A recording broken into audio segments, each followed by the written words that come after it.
I've been getting a lot of questions on which one of these cameras you should buy, the Fujifilm XT5, Xh2, or the Xh2s. I've used all three of these cameras so I can provide you guys with some of my thoughts and opinion on these three cameras. And because Christmas is right around the corner, you guys want to make the right buying decision. I get it. Here's the TLDR version of it, okay? They are all great.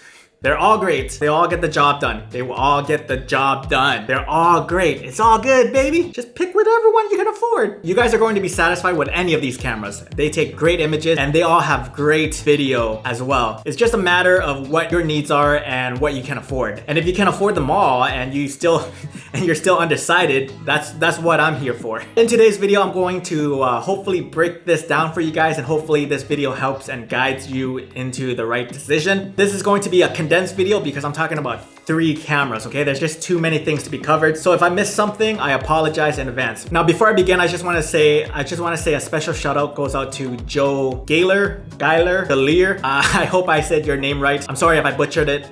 Thanks so much for buying me 5 cups of coffee, Joe. You are today's daddy of the day. One of the daddies of the day. I greatly appreciate it. I have a link down in my description box below for a while now, but I don't really plug it because I'm such a terrible YouTuber. I'm sorry, guys. I don't like plugging things. I know that's one of the things that people do on YouTube. I'm just a terrible YouTuber. That's all it really is. But now that we're here, if you guys want to help support the channel and buy me a cup of coffee, the link's down below. There's really no pressure. I got one more to give a special shout out to, and that is to Xh2s Rive or Rive or Rive. Sorry if I butchered your name. Special shout out goes out to you as well, my friend, for giving me my first super thanks on YouTube. I was super excited when I saw that and was kind of stunned on why people would do such a thing, but it was humbling for me as well.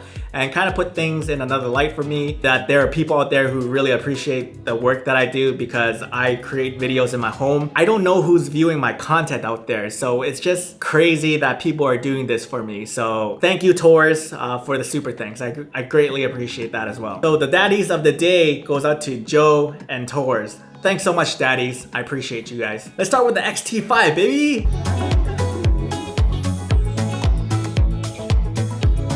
So the XT line is beloved by the Fuji audience, and personally, I love how this camera looks. The aesthetics is that of a retro style film camera. It just looks so good in my opinion. You got the exposure triangle dials on top, you have the shutter dial, you have the ISO dial, and you have the dial to control your exposure compensation.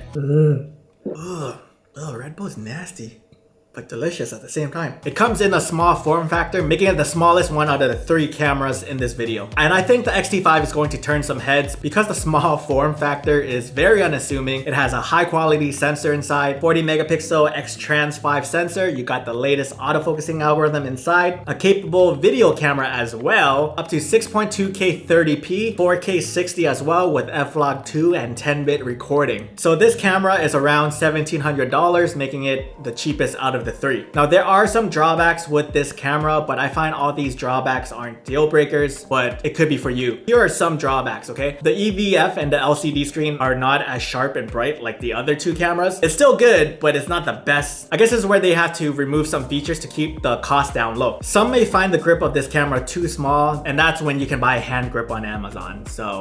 And even though the camera has an 8K sensor, your 4K videos are going to be downsampled from 6.2K instead of 8K. This is not a problem for me, and because this is a photography camera first according to Fujifilm's marketing, this won't be a problem for a majority of you guys as well. Another drawback is 4K 60 and 6.2K has a crop. Again, I don't find this to be a big deal. After spending 3 to 4 days with it, I don't find that to be an issue. You'll hardly even notice it if you have room and space to operate. And another thing is the tilt screen. Some people wish it was a flip out screen. This screen has really been dividing people up, so at the end of the day, you either like it or you don't, and I don't care either way. And if you really need a screen to monitor yourself, just buy an external monitor for like a couple of $100 and you'll be fine. It would probably end up costing you less than an Xh2s, and it has a big monitor instead of monitoring yourself from a small tiny back LCD screen that you have in your Xh2s and your Xh2s. What's great about the XT5 is the form factor, the retro dials, and the back LCD screen. The back LCD screen is catered to the photography folks this time around. The 3-way tilt screen is better if you need to compose your images. And if you do mess up your composition, the 40 megapixel sensor has got you covered there. It gives you the room to recompose and crop your image in post and still get amazing details from this camera. And with the Fujifilm X-T5, I feel like you're getting a little bit of everything from the XH lines into a smaller form factor and retro designs. This camera is great for anybody from different skill levels, beginners, pros, enthusiasts. So if you're someone that is looking to start creating content and you need an unassuming looking camera with insane horsepower, a high quality sensor, if you're someone that is looking for a B camera, a walk around camera, a camera that's just going to inspire you to go out and shoot, this one is for you. And it's also for rich people because they can afford this. All right, the next two cameras, let's go.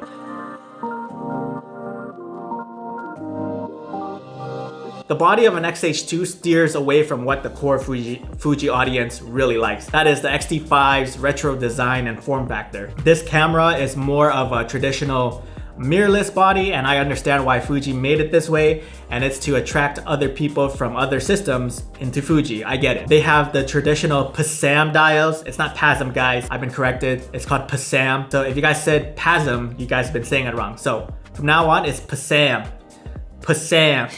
They have the traditional PASM dials with 7 custom mode dials. This body is constructed for the pros out there, the one that needs a bigger body grip to hold, and it also comes with a vertical grip, but that's with an additional cost. With the vertical grip, it holds an extra 2 batteries inside, so just in case you guys need it for your long day shooting. The Xh2 feels good to hold. The EVF on this camera is amazing. It's one of the better EVF viewing experience I've had. The LCD screen is also bright and sharp, and it's a pleasure playing back my footage and viewing it. Something I can't say much about the X-T5. The Xh2 sports the 40 megapixel sensor like the X-T5, but unlike the X-T5, this camera can record 8K video. It can do up to 4K 60, and it can record everything from ProRes internal, and that's another thing a Fujifilm X-T5 cannot do. There are other features that makes this camera a little bit different from the Xh2s. Not only can it do 8K recording, but you also have the option to record in 6.2K and as well 4K HQ. However, the dynamic range on this camera is not as good as the Xh2s, and the rolling shutter performance is not as good as the Xh2s due to the fact that the Xh2s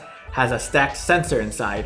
And that stacked sensor means that it has a faster readout speed, making it better for rolling shutter performances, making the buffer clear as many photos without lag and drag that you'll find with the X-T5 at times, and it makes the autofocusing on the Xh2s just a little bit quicker. This camera does have the high resolution in photography and in video. The people who are going to appreciate this camera are the professionals.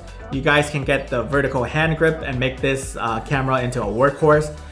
Someone that wants high quality video. This is also for someone that wants high quality video that doesn't require much movement. I think the video would look best if it's on a tripod. I think a hybrid shooter that does photo and video, but they don't call themselves a filmmaker. Someone that prioritizes photos first.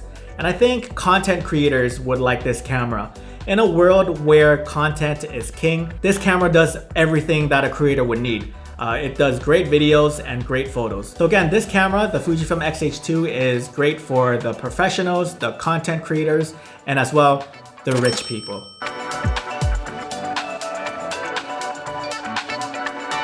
So I'm not going to explain the build of it because it's exactly the same as the Xh2. What's different about this S camera is the speed. The autofocusing tracking is faster. It can shoot at 40 frames per second with an electronic shutter. So for anybody that's shooting sports and action, this camera is for you. It has better rolling shutter performances. It has better dynamic range than the Xh2, and it only shoots 26 megapixels. But in today's age, I find that's plenty. Also, the video quality on the Xh2s is different as well. I find the Xh2s is more for the filmmakers and the people who are video centric. You got the 6.2K open gate, which the Xh2 does not have. Open gate is when you use the entire sensor, which gives you a 3:2 aspect ratio out of this to capture more field of view. And in doing this, you're going to have some incredible cropping power to reframe your shots if needed. And I find the open gate to be very helpful when you want to repurpose your content for vertical format. Nowadays, businesses that hires you to film their content. Nowadays, when businesses hires you to film their content, they may want a TikTok,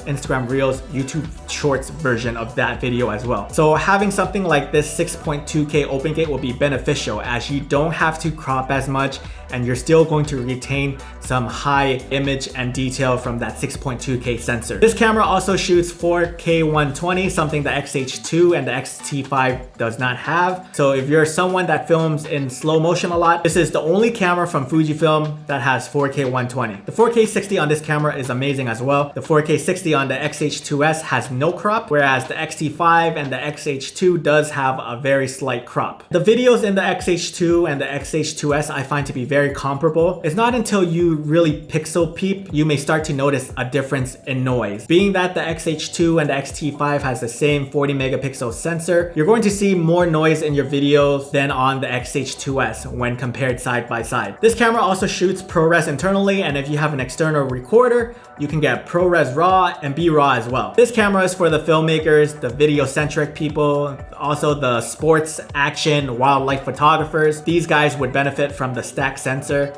And because of that 40 frames per second burst, you are not going to miss a moment ever again. You can get all the shots you want. Again, this camera is for the pros, the filmmakers, the sports, wildlife, action photographers, and as well, rich people.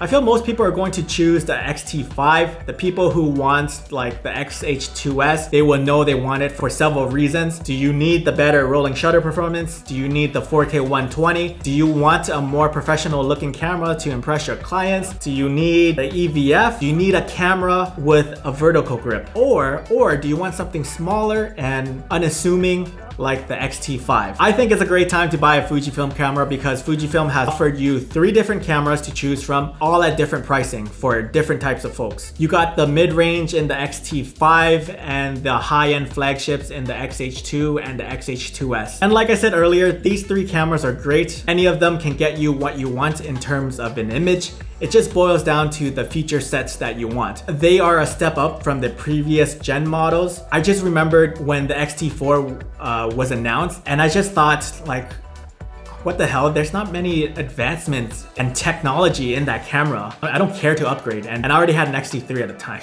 okay?